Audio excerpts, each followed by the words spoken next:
వ్యాపారంలో ఎలా ఎదగాలి?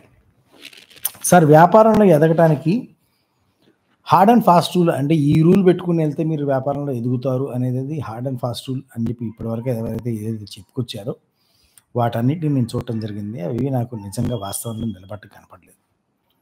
కాకపోతే ఒకటి వ్యాపారంలో కావాలంటే నేను చెప్పేది ఏంటంటే ఒక 2 రకాల విషయాలు. ఒకటేంటంటే కొనే దగ్గర ఓ రూపాయి తక్కువ కొను, అమ్మే దగ్గర ఓ రూపాయికి ఎక్కువ అమ్ము. ఇది చాలా సామెతైన పాత సింపుల్‌గా ఉండేటువంటి క్యాప్షన్.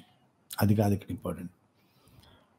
మీ యొక్క ప్రోడక్ట్ ఇవాల్టి రోజున సొసైటీలో సోషల్ మీడియా వచ్చిన తర్వాత, మార్కెటింగ్ పెరిగిన తర్వాత, మీడియా వచ్చిన తర్వాత, ఇంత ప్రపంచం అంతా గ్లోబల్ విలేజ్ అయిపోయిన తర్వాత, ఇంటర్నెట్ వచ్చిన తర్వాత, ఇదంతా వచ్చిన తర్వాత జరుగుతుంది ఏంటంటే, మీ దగ్గర ఎంత అద్భుతమైనదైనా ఉండొచ్చు. మీ దగ్గర ఎంత అద్భుతమైనదైనా ఉండొచ్చు. మీరు ఎంత గొప్ప క్వాలిటీదైనా ఇచ్చుండొచ్చు. కానీ ఆ విషయం 10 మందికి గనక తెలియకపోతే, ఆ 10 మంది మీ దగ్గరికి రీచ్ అయ్యే అవకాశం లేదు. ఆ 10 మంది మీ దగ్గరకొచ్చి ఆ సరుకు గాని, సర్వీస్ కానీ కొనే అవకాశం లేదు.